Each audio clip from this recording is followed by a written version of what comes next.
নমস্কার বন্ধুরা, আজকে নতুন একটা ভিডিওতে তোমাদের অনেক অনেক স্বাগত জানাচ্ছি। আর বড়দের প্রণাম আর ছোটদের ভালোবাসা জানিয়ে আজকের রেসিপিটা তোমাদের সাথে শেয়ার করবো। একটা রেসিপি ভিডিও নিয়ে আজকে চলে এসেছি। আশা করি আমার সব বন্ধুরা ভালো আছো। তো এটা কি দেখতে পাচ্ছ? এটা হচ্ছে মূলো। মূলো আমি ঘষে নিয়েছি, দেখতে পাচ্ছ, পুরো ঘষে মিহি করে নিয়েছি। আর মূলো থেকে কত পরিমাণে জল বেরিয়েছে দেখো। তো মূলো দিয়ে করবো কি বলো তো, থাম্বনেল দেখে তো বুঝতে পেরেছো, মূলোর করব পরোটা। তো মূলোটাকে দেখো চটকে নিচ্ছি, চটকে নিয়েছি ভালো করে ঘষার পরেও। এবার দেখো প্রচুর জল বেরিয়েছে, সেই জলটাকে চিপে চিপে বার করে নেব। প্রথমেই স্কিপ করো না, করব মূলোর পরোটা। তো দেখো চিপে ভালো করে জলটাকে বার করে নিচ্ছি। আর এখানে রেখেছি দেখো কাঁচা লঙ্কা কুচি। তো এখানেই আমি মূলোগুলো দেখো এইভাবে চিপে চিপে পুরো জলটাকে বার করে নিচ্ছি। তো পুরো মূলোগুলো জল এইভাবে চিপে বার করে নিয়ে ফিরে আসছি তোমাদের সামনে আবার। তো মূলোটা দেখো জল থেকে এইভাবে ছেঁকে নিয়েছি, ভালো করে চিপে নিয়েছি জলটা। এই দেখো কত জল বেরিয়েছে মূলোর থেকে। তো এটা ফেলে দেব, নাহলে এতটা জল থাকলে ভাজার সময় প্রচুর অসুবিধা হবে। তো এই দেখো ভালো করে আমি জলটাকে চিপে বার করে নিয়েছি। এখানে একটা কড়াই নিয়ে নিয়েছি, কড়াইটা প্রথমে গরম বসিয়ে দেব। তো কড়াইয়ে দেখো আমি সর্ষের তেল দিয়ে নিচ্ছি। এই রেসিপিটা আমি সর্ষের তেল দিয়ে করব পুরটা। তো দেখো বেশ অনেকটা পরিমাণে তেল দিয়ে দিয়েছি, তেলটা গরম হওয়া অবধি অপেক্ষা করব। তো দেখো কড়াইয়ে তেলটা গরম হয়ে গেছে, দেখতে পাচ্ছ ধোঁয়া উঠছে। এবার ফোড়ন দেবো একটু জিরে। তো এদিকে দেখো আমার জিরে ফোড়নটা হয়ে গেছে। এবার যে মূলোটা আমি জল ঝরিয়ে রেখে দিয়েছিলাম ওটা দিয়ে দেবো ভাজতে।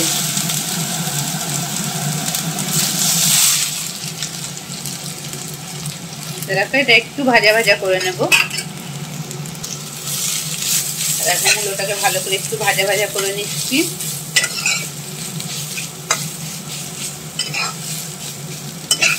এই রেসিপিটা করতে মূলোটা ভাজার জন্য তেলটা অনেকটা পরিমাণে লাগবে। দেখো দিয়েছিলাম বেশ কিছুটা তেল, পুরো শুকিয়ে গেছে। আরো একটু তেল দিয়ে নেব।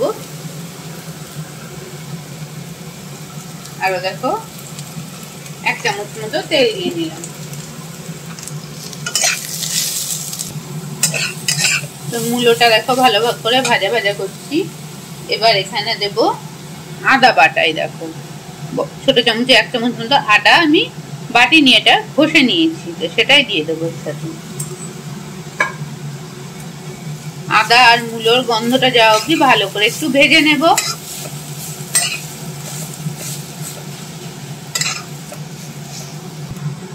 একটু ভেজে নিয়েছি। এবার এর মধ্যে একটু হলুদ অ্যাড করব, একটু জিরের গুঁড়ো দেব। দেখো আর একটু জিরের গুঁড়ো দিলাম, একটুখানি লঙ্কার গুঁড়ো দিচ্ছি। আর আগে থেকে কিছু পাকা লঙ্কা কেটে রেখে দিয়েছিলাম সেগুলো দিয়ে দেবো। দিয়ে এবার এগুলোকে একটু নাড়াচাড়া করতে থাকবো। সামান্য পরিমাণে এর মধ্যে জল দিয়ে দিচ্ছি। দেখো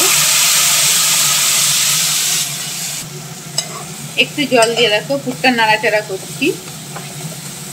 আর একটুখানি জল দেবো, ভালো করে একটু ভেজে নেব। এই দেখো খুব বেশি জল লাগবে না এই পুরটাতে, কারণ যেহেতু আমি মূলোটা ঘষে নিয়েছি।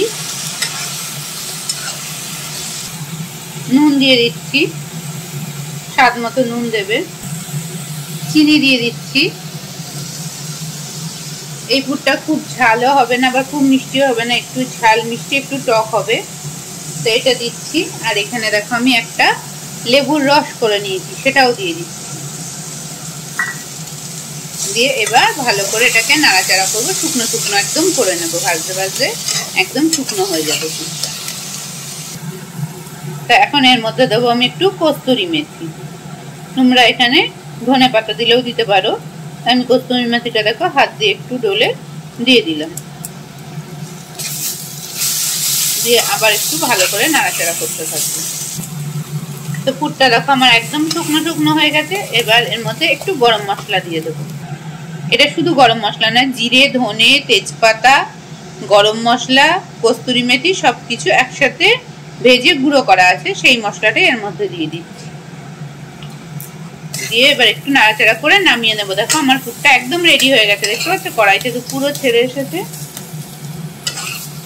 পুরটা আমি নামিয়ে নেবো এখন কড়াই থেকে। তা পুরটা দেখো আমি নামিয়ে নিয়ে ঠান্ডা করতে দেবো। পুরটা ঠান্ডা হতে হতে আমি এখন ময়দাটা মেখে নেবো পরোটা। এখানে আমি ময়দা নিয়েছি, দেখো 2 ভাগ ময়দা আর 1 ভাগ আটা মিশিয়ে আমি করব পরোটাটা। তোমরা শুধু আটা বা শুধু ময়দা দিয়েও করতে পারো। তা এখন আমি আটাটা নিয়ে নেব। তা দেখো এই দেখো এইটুকুনি আটা নিয়ে নিলাম। তা আটা আর ময়দাটাকে আমি মিশিয়ে নিয়েছি। এবার আমি দেখো এখানে বিট নুন নেব, বিট নুন দিয়ে মাখবো ময়দাটাকে। আর একটু গোলমরিচের গুঁড়ো নিয়ে নিচ্ছি। বিট নুন আর গোলমরিচের গুঁড়ো দিয়ে ময়দাটা মেখে দেখবে লুচি পরোটার খেতে টেস্ট হয় খুব সুন্দর। এবার এর মধ্যে দিয়ে দিচ্ছি দেখো সাদা তেল। তো হয়ে গেছে, এবার ভালো করে ময়ামটা মেখে নেব। দেখো ময়দার সাথে বিট নুন, গোলমরিচ আর তেল ভালো করে মেখে নিচ্ছি। তো আমার ময়ামটা দেওয়া হয়ে গেছে। এবার এর মধ্যে আমি জল দিয়ে নেব। তো দেখো এর মধ্যে জল দিয়ে দিয়েছি। আটাটা আমি মেখে নিই, খুব ভালো করে আটাটা মেখে নেব। আটাটা মেখে আবার আটা ময়দাটা, শুধু আটা নয়, আটা ময়দাটা ভালো করে মেখে নিয়ে আবার ফিরে আসছি তোমাদের সামনে। এতে দেখো একবারে বেশি জল দেব না, আরো একটু জল লাগবে। জল দিয়ে আটা ময়দাটা মেখে তোমাদের সামনে ফিরছি। দেখো আমার আটা ময়দাটা মাখা হয়ে গেছে। দেখো এরকম ভাবে মেখে নিয়েছি, খুব শক্তও না খুব মোটা মানে নরমও না। এবার একটুখানি দেখো সাদা তেল দিয়ে দিচ্ছি, দিয়ে এটার গায়ে লাগিয়ে রেখে দেবো রেস্টে 1 থেকে 1.5 ঘন্টা মতো। তো চলো তারপরে আবার ফিরে আসবো। এটাকে চাপা দিয়ে এখন রেখে দেবো। তো দেখো 1-1.5 ঘন্টা পর ফিরে এসেছি। এখন ময়দাটা থেকে আমি লেচি কেটে নেবো। একটুখানি মেখে নিচ্ছি, তেল থেকে লেচিগুলো কেটে নেব।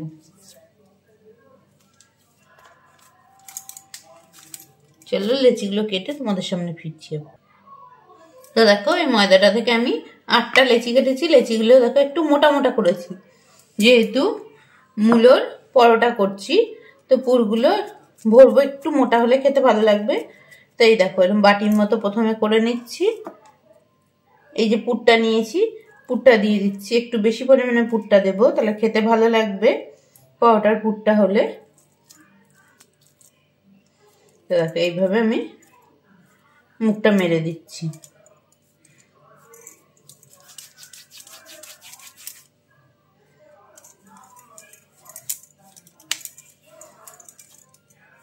এই দেখো এইভাবে আরো একটা পুর ভরে দেখাচ্ছি তোমাদের সামনে।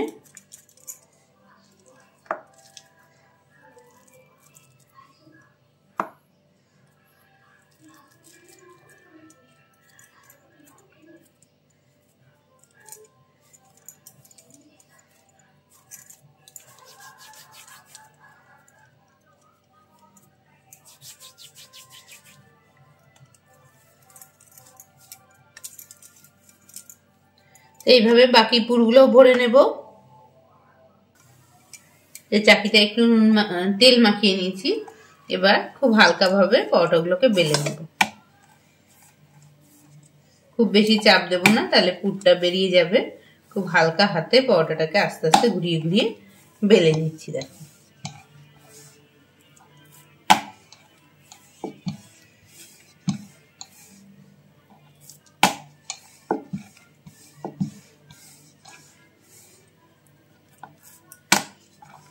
এইভাবে ঘুরিয়ে ঘুরিয়ে যে দিকটা মোটা সেই দিকটা আমি বেলে নিচ্ছি।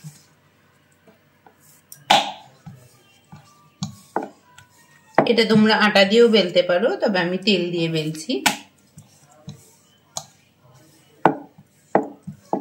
তো দেখো বেলা হয়ে গেছে, আর এটা পাতলা করবো না। দেখো কিরকম থাকবে দেখে বুঝতে পারছো, এরকম একটু মোটা মোটা থাকবে। এটা দেখে বোঝাতে পারছি। এই দেখো এখানে আমি একটা তাওয়া বসিয়ে দিয়েছি।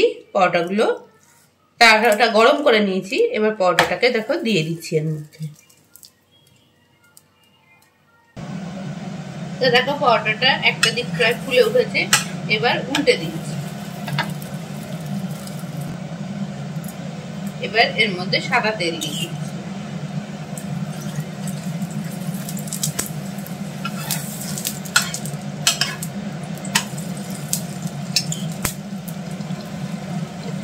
এইভাবে পরোটাগুলোকে আমি সব ভেজে দিচ্ছি। এরকম দেখতে পাচ্ছি পরোটাগুলো কি সুন্দর ফুলে উঠছে।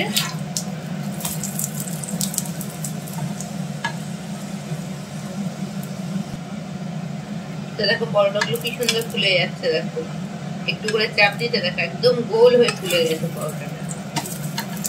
একটু লাল লাল করে পরোটা ভাজবো। তো দেখো আমার একদম রেডি হয়ে গেছে মূলোর পরোটা। মূলোর পরোটার এই রেসিপিটা কেমন লাগলো অবশ্যই আমার কমেন্ট বক্সে জানিও। সবাই ভালো থেকো, সুস্থ থেকো। আজকের ভিডিওটা এখানেই শেষ করলাম।